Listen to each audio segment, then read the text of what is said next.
और अब खबरें विस्तार से सियासी संग्राम से जुड़ी तमाम खबरों की बात होगी, लेकिन आपको बता दें कि लड़ाकू विमान की पहले बात कर लेते हैं। लड़ाकू विमान राफेल की बात करते हैं। पहली खेप आज अंबाला एयरबेस पर पहुंचेगी।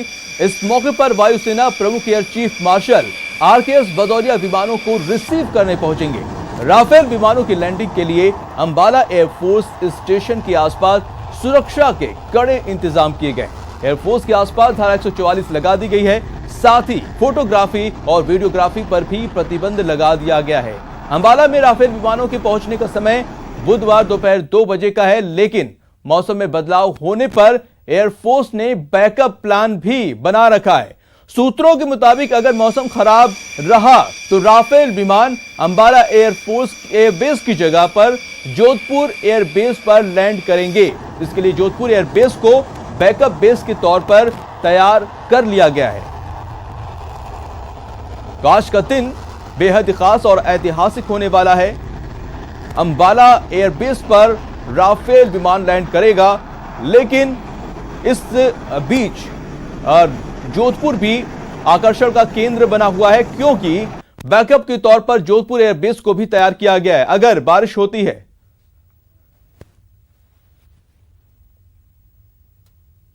और राफेल मोटियार स्कार्प मिसाइल से लैस है। मोटियोर की रेंज 150 किलोमीटर है, जबकि स्कार्प दुश्मन के घर में 300 किलोमीटर तक मार कर सकता है। वहीं F-16 पर लगे एम्ब्रॉम मिसाइल की रेंज सिर्फ 100 किलोमीटर है। राफेल 15,240 मीटर की ऊंचाई तक उड़ान भर सकता है, लेकिन और फ्रांस से करीब 7,000 किलोमीटर लंबा सफर तय कर आसमान के सिकंदर को अंबाला ला रहे पायलटों में राजस्थान के जालौर में पले बड़े विंग कमांडर अभिषेक त्रिपाठी भी शामिल हैं। जालौर के ब्रह्मपुरी में शुरुआती शिक्षा लेने के बाद JNU से MSc करने वाले अभिषेक की इस उड़ान को लेकर पूरे जालौर शहर में खुशी का माहौल है। मित्र, रिश्तेदार, पड़ोसी और जालौर वासी अभिषेक की यादों को सोशल मीडिया पर शेयर कर रहे हैं। बता दें कि अभिषेक ने 2001 में NDA की परीक्षा पास कर अपने सपनों की उड़ान भरी थी।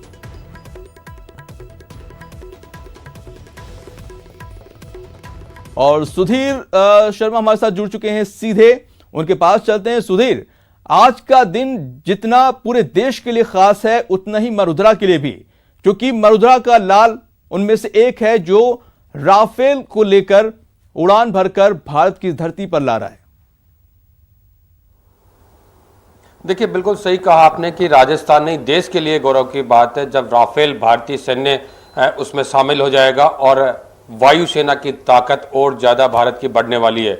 और राजस्थान गौरवशाली इतिहास रहा है, गौरव की परंपरा रही है, वीरता की निशानी रही है, और राजस्थान इसमें भी इस बार बाजी मार ले गया, क्योंकि राजस्थान के जालौर के रहने वाले अभिषेक त्रिपाठी इस विमान को लेकर, इस वायु सेना के विमान को, राफेल को लेकर वो आ रहे हैं, उनके उड़ान भर के उसको लेकर आ रहे हैं। ये अपने आप में बड़ी गौरवशाली बात है। सैन्य बेस के रूप में अंबाला उतारा जाएगा, लेकिन अगर अंबाला में अगर कुछ मौसम खराब रहता है तो उसको जोधपुर के लिए भी बैकअप बेस के तौर पर तैयार किया गया है। राजस्थान के लिए ये बहुत बेहद गौरव की बात है कि राजस्थान का एक सपूत ऐसे विमान को उड़ा के ला रहा है जो देश के सैन्य वायुसेना में शामिल होने वाला है। और ऐसे कि जबकि पूरी ताकत हिंदुस्तान की सेना की, वायुसेना की बढ़ने वाली है इन राफेल के आने से, तो निश्चित रूप से ये राजस्थान के लिए गौरव की बात है। जी बिल्कुल सुधीर, आप नजर बनाए रखिएगा, हम आगे भी आपसे अपडेट लेंगे। बेहद ही खास दिन है आज, जितना पूरे देश के लिए है उतना ही जो है ऐतिहासिक दिन जो है मरुधरा के लिए भी होगा। बढ़ते हैं अगली खबर पर और बात करते हैं सियासी संग्राम की। सरकार की बाड़ेबंदी का आज 17वां दिन है। फेयरमाउंट में कांग्रेस विधायकों का डेरा लगा हुआ है। सत्र के लिए राज्यपाल के फैसले का इंतजार है। ट्विटर पर भी सियासी संग्राम छिड़ा हुआ है और कांग्रेस आलाकमान की हालात पर पैनी नजर बनी हुई है। सियासी घमासान पर पीएम से जो है सीएम की बात भी हो चुकी है। तो राजस्थान में लगातार सियासी संग्राम छिड़ा हुआ है और इस पर वार पलटवार भी चल रहे हैं और बाड़ेबंदी के आज 17वां दिन भी है। फेयरमाउंट में तमाम विधायक कांग्रेस के जमे हुए हैं।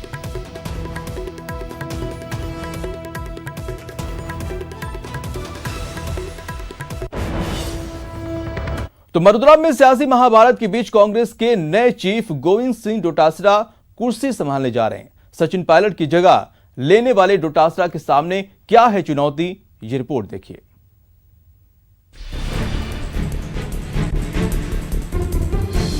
तैयारी पूरी, ताजपोशी की बारी। डोटासरा संभालेंगे पीसीसी चीफ का पद। सियासी संकट के बीच ताजपोशी। जी हां, सियासी संकट जारी है और इसी बीच तैयारी ताजपोशी की है। पीसीसी चीफ गोविंद सिंह डोटासरा की कोरोना की वजह से कार्यक्रम भले ही छोटा है, पर सियासी संदेश कहीं बड़ा। पीसीसी में होने वाले पदभार ग्रहण समारोह में सीएम अशोक गहलोत, प्रभारी अविनाश पांडे, रणदीप सुरजेवाला, अजय माकन सहित कई वरिष्ठ नेता, मंत्री और सभी विधायक रहेंगे। यानी मौका तो होगा पीसीसी चीफ के पदभार ग्रहण का, लेकिन इसमें भी छिपा है गहलोत गुट का शक्ति प्रदर्शन। गोविंद सिंह डोटासरा कौन है, उनका सियासी सफर अब तक कैसा रहा है, सब बताएंगे। लेकिन पहले उन चुनौतियों को जान लीजिए जिनसे गोविंद सिंह डोटासरा को दो चार होना है। कांग्रेस प्रदेश अध्यक्ष के तौर पर डोटासरा के सामने पार्टी संगठन को एकजुट रखना बड़ी चुनौती है। दूसरी बड़ी चुनौती पार्टी संगठन के रिजल्ट ओरिएंटेड टीम बनाना है। आगे निकाय चुनाव और पंचायत चुनाव में अच्छा प्रदर्शन करना भी रहेगी चुनौती। और चौथी चुनौती सत्ता संगठन में तालमेल और कांग्रेस कार्यकर्ताओं में फिर से जोश भरने की है। ये तो बात चुनौती की हो गई। अब ये जान लीजिए कि इन चुनौतियों का सामना करने वाले गोविंद सिंह डोटासरा हैं कौन। प्रदेश के नए पीसीसी अध्यक्ष हैं गोविंद सिंह डोटासरा। प्रदेश के शिक्षा मंत्री हैं गोविंद सिंह डोटासरा। सीकर के रहने वाले हैं गोविंद सिंह डोटासरा। डोटासरा ने 1981 में राजनीतिक जीवन की शुरुआत की। 2005 में कांग्रेस के टिकट पर पंचायत समिति सदस्य बने। लक्ष्मणगढ़ सीट से 2008 में पहला विधानसभा चुनाव जीता। 2013 में बीजेपी के सुभाष महरिया को हराकर जीते डोटासरा। 2018 में लक्ष्मणगढ़ सीट पर डोटासरा ने जीत की हैट्रिक लगाई। पेशे से वकील हैं गोविंद सिंह डोटासरा। साफ है, चुनौती है तो डोटासरा के पास अनुभव भी है। ऐसे में देखना होगा कि डोटासरा अपने पहले के प्रदेश अध्यक्षों के नक्शे कदम पर चलते हैं या कोई नई लकीर खींचने में कामयाब रहते हैं। न्यूज़ 18 राजस्थान के लिए जयपुर से गोवर्धन चौधरी की रिपोर्ट। और इस बीच बीएसपी विधायकों के कांग्रेस में विलय पर सवाल है। आज हाईकोर्ट में बीएसपी विधायकों की सुनवाई होगी। जस्टिस महंत गोयल की अदालत में यह सुनवाई होगी और बीजेपी विधायक मदन दिलावर ने दाखिल की है याचिका। सियासी संकट में बीएसपी विधायकों के लिए अहम दिन है, तो आज भी इस पर नजर बनी रहेगी। आपको बता दें कि बीएसपी विधायकों के कांग्रेस में विलय पर सवाल उठ रहे हैं और आज हाईकोर्ट में इस पर अहम सुनवाई होने जा रही है। जस्टिस महंत गोयल की अदालत में यह सुनवाई होगी। बीजेपी विधायक मदन दिलावर ने याचिका दाखिल की है जिस पर यह सुनवाई होने जा रही है। सियासी संकट में बीएसपी विधायकों के लिए आज का दिन बेहद ही अहम होने वाला है।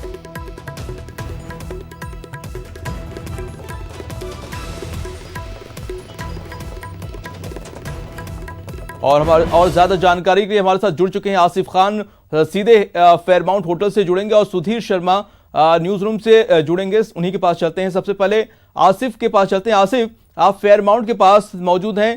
पूरे सियासी घटनाक्रम में फेयरमाउंट आकर्षण का केंद्र रहा है, तो आज क्या कुछ खास रहने वाला है? फेयरमाउंट से क्या खबर आने वाली है?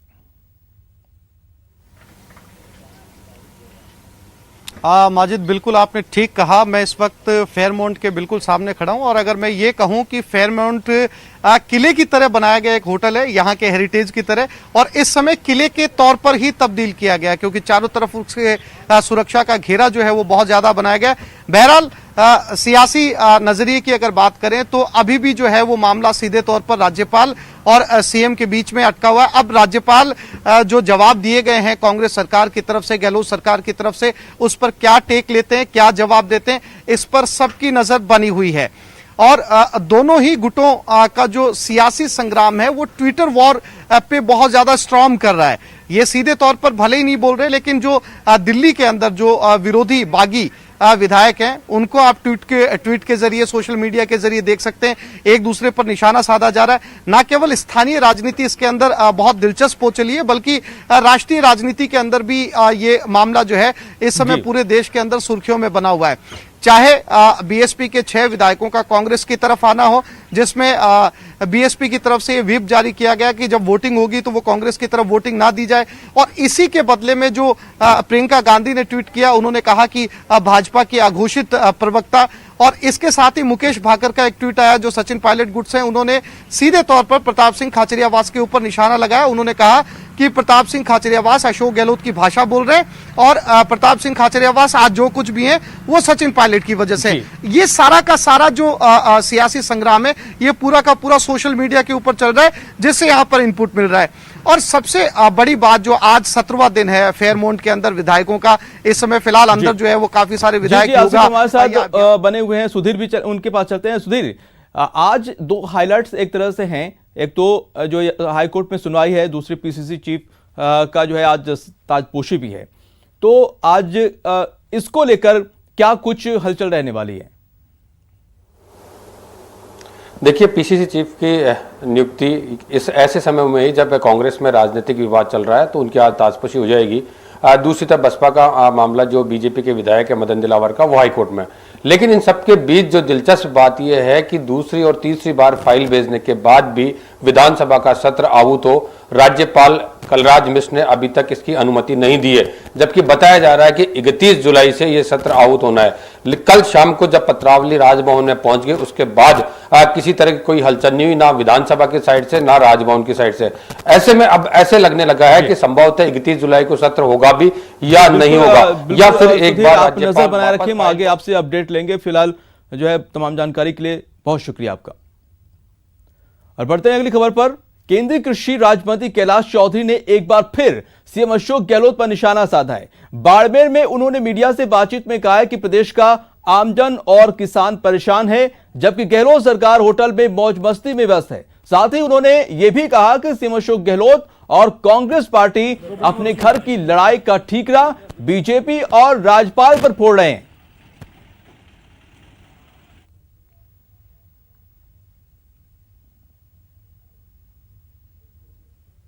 है वो त्राही कर रही है, पानी की समस्या है, लाइट की समस्या भी है और लॉ एंड ऑर्डर की स्थिति बिगड़ी हुई है। इस बात की अशोक जी गहलोत को चिंता नहीं है, उनको चिंता है अपनी सरकार को बचाना, अपने विधायकों को खुश रखना, उनको बिरयानी कैसे खिलाएं, उनको स्विमिंग में समय पर झूला या नहाया कि नहीं नहाया, इसकी चिंता है।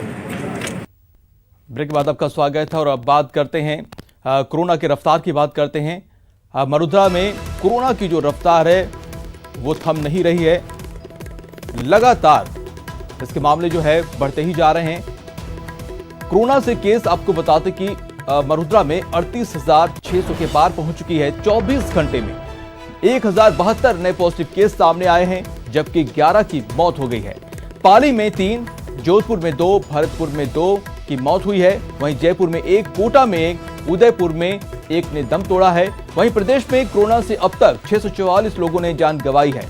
इलाज के बाद राहत की बात यह है कि 26,094 लोगों को डिस्चार्ज किया जा चुका है। क्या कुछ स्थिति है प्रदेश में कोविड-19 केस की, आप देख सकते हैं कि कुल केसेस 38,636 तक पहुंच गया है। एक्टिव केस 10,675 हैं, जबकि ठीक होने वालों का आंकड़ा 26,094 है। और दुखद खबर यह है कि मृत्यु की जो संख्या है वो बढ़ चुकी है पहले से। और जिलेवार क्या कुछ स्थिति है ये भी आप ग्राफिक्स के जरिए देख सकते हैं कि जोधपुर में 6,445, जयपुर में 5,037 केसेस, और इसी तरह हर जिले में केसेस बढ़े हुए नजर आ रहे हैं।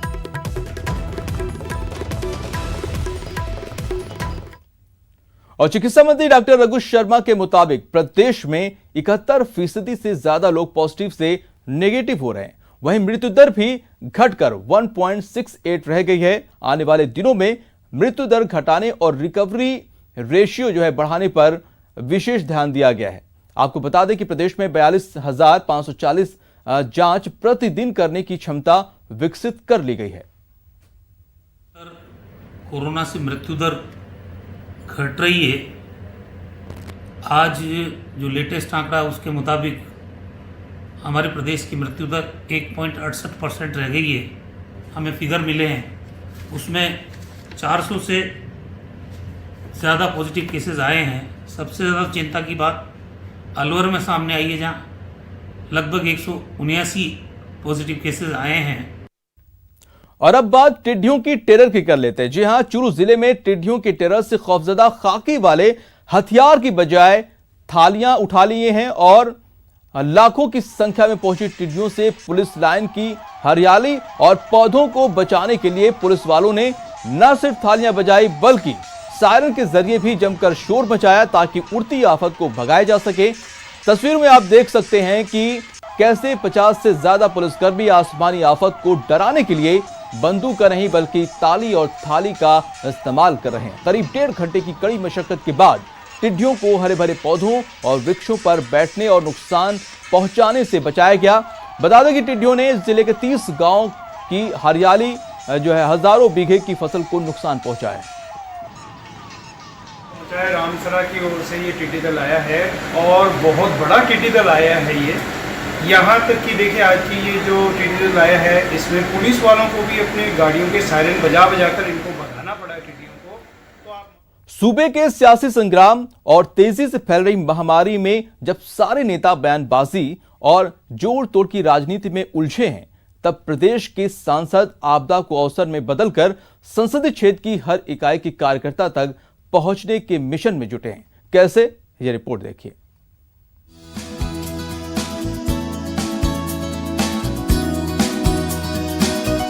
देश लॉकडाउन से अनलॉक होने की प्रक्रिया में है, लेकिन लॉकडाउन के दौरान प्रधानमंत्री के बाद चित्तौड़गढ़ सांसद सीपी जोशी ने गांठ बांध ली। देश नेचर कंजर्वेशन डे मना रहा है, लेकिन सीपी जोशी इसे अलग ही ऊंचाई पर पहुंचाने के मिशन में है।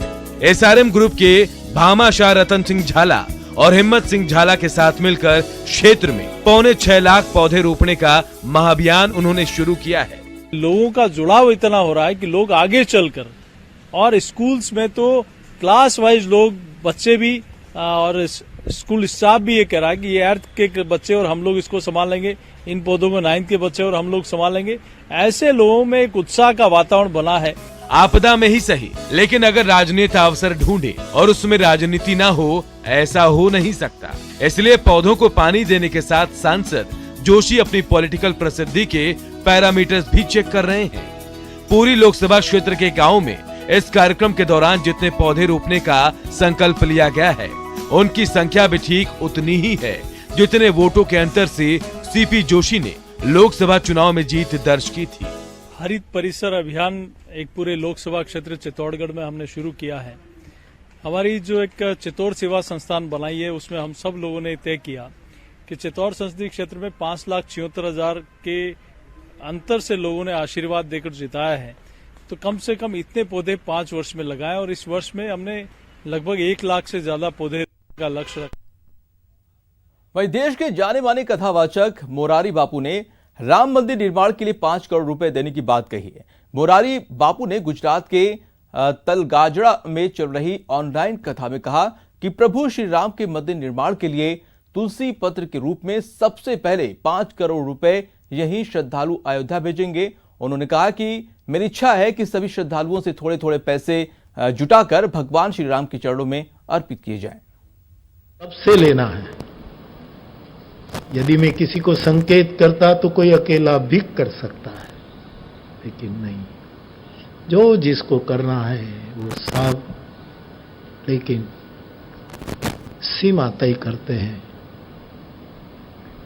5 तारीख को निर्माण होने वाला, प्रारंभ होने वाला राम मंदिर में ये विराग वट से 5 करोड़ का तुलसी पत्र पहले यहां से समर्पित किया जाए। ठाकुर जी कबूल करे, ये तुलसी के द्वारा दिया जा रहा है। ये गोस्वामी जी दे रहे, न मुरारी बापू न मुरारी। फिलहाल इस बुलेटिन में इतना ही। नमस्कार।